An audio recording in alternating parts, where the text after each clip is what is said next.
কাকদ্বীপের steamer ঘাটের ভারত সেবাশ্রম সংঘের রথযাত্রা এক সময় ছিল ঐতিহ্যবাহী। এই রথযাত্রাকে ঘিরে কাকদ্বীপবাসীর মধ্যে ছিল উন্মাদনা, কিন্তু গত 10 বছর এই রথযাত্রা এলাকাবাসীর কাছে অনেকটাই ম্লান হয়ে গিয়েছে। কারণ অতীতে এই রথযাত্রার বিশেষ আকর্ষণ ছিল লাঠি খেলা। সেই সংস্কৃতি প্রায় 10 বছর হলো রথযাত্রায় বন্ধ হয়ে গিয়েছে। ভারত সেবাশ্রম সংঘ সূত্রে জানা গিয়েছে এই রথযাত্রা 31 বছরে পদার্পণ করলো।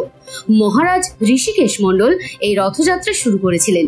এই এলাকায় তিনি লাঠি খেলার মাস্টার হিসেবে পরিচিত ছিলেন, তবে তিনি একজন স্বাধীনতা সংগ্রামীও ছিলেন। প্রায় 50 বছর আগে তিনি হিন্দু মিলন মন্দির নামে কাকদ্বীপের স্টিমার ঘাটে একটি আশ্রমের প্রতিষ্ঠা করেন। পরে ওই আশ্রম ভারত সেবাশ্রম সংঘ নামে পরিচিতি লাভ করে। ভারত সেবাশ্রম সংঘের তত্ত্বাবধানে এই রথযাত্রা হয়ে থাকে।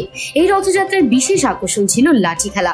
ঋষিকেশ বাবু নিজে আশ্রমের সদস্যদের প্রশিক্ষণ দিয়ে খেলোয়াড় তৈরি করতেন। রথযাত্রার সময় এই লাঠি খেলা উপভোগ করতেন কাকদ্বীপবাসী। কিন্তু গত প্রায় 10 বছর আগে ঋষিকেশ বাবুর মৃত্যুর পর রথযাত্রায় এই লাঠি খেলা বন্ধ হয়ে যায়। তারপর থেকে এই রথযাত্রা এলাকাবাসীর কাছে বড় ম্লান হয়ে গিয়েছিল। কিন্তু এই বছর থেকে ভারত সেবাশ্রম সংঘের রথযাত্রায় আবারও শুরু হবে লাঠি খেলা। সেইভাবে প্রস্তুতিও শুরু হয়েছে। সংঘের সদস্যরাও অবসর সময় লাঠি খেলার অনুশীলন করছে। সুন্দর করে রং দিয়ে সাজিয়ে তোলা হচ্ছে রথ। এ বিষয়ে রথযাত্রা পরিচালন কমিটির এক কর্মকর্তা দেবাশিস মাইতি বলেন, রথযাত্রা হবে, রথের প্রাককালে আমরা এই রথের রিপেয়ারিং করা কিংবা রং করা, আমরা সবাই কিন্তু এর সদস্য। যারা এখানে রয়েছে নব্য সদস্য, পুরনো সদস্য সবাই রয়েছি আমরা। এই রথযাত্রা আমাদের কাছে একটা আবেগের ব্যাপার। ভারতবর্ষের হিন্দু ধর্মের রথযাত্রা অত্যন্ত গুরুত্বপূর্ণ একটা বিষয়। আমরা সেটাকে রীতিনীতি মেনে সুষ্ঠুভাবে পরিচালনা করে মাসির বাড়ি নিয়ে যাই এবং মাসির বাড়ি থেকে আবার 8 দিন পরে উৎকলীয় মতে আমরা এটাকে আবার ফেরত আনি।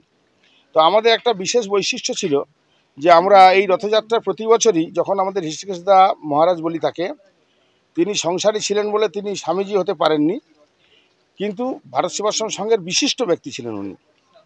তো কর্ণধার ছিলেন, অনেক অনেক অনেক বড় বড় কাজ উনি করেছেন। ঋষিকেশদা এখনও পর্যন্ত ঋষিকেশদার নামে ভারত সেবাশ্রম সংঘে একটা বিশেষ জায়গা রয়েছে, আমরা যেটাকে আমরা ভাঙিয়ে খাচ্ছি সোজা কথা বলতে গেলে। তো ঋষিকেশদা মারা যাওয়ার পরে আমাদের সেই পুরনো ঐতিহ্য লাঠি খেলা কিন্তু বন্ধ হয়ে গেছিলো। তো আমরা অনেক চিন্তাভাবনা করে আমাদের পুরনো সদস্যদের বা নতুন যারা সদস্য এখন হয়েছেন, ঋষিকেশদার কাছে লাঠি খেলা শিখেছেন এমন সব ছাত্রছাত্রীদের নিয়ে আমরা লাঠি খেলাটা আবার পুনরায় এবছর শুরু করছি। সব প্র্যাকটিস করছে, ওরা সব অভ্যাস করছে, মহলাও চলছে। মোটামুটি রথযাত্রার এতে কাকদ্বীপবাসীরা আবার সেই পুরনো ঐতিহ্য আমাদের সেই রথযাত্রা লাঠি খেলা আবার দেখতে পাবেন।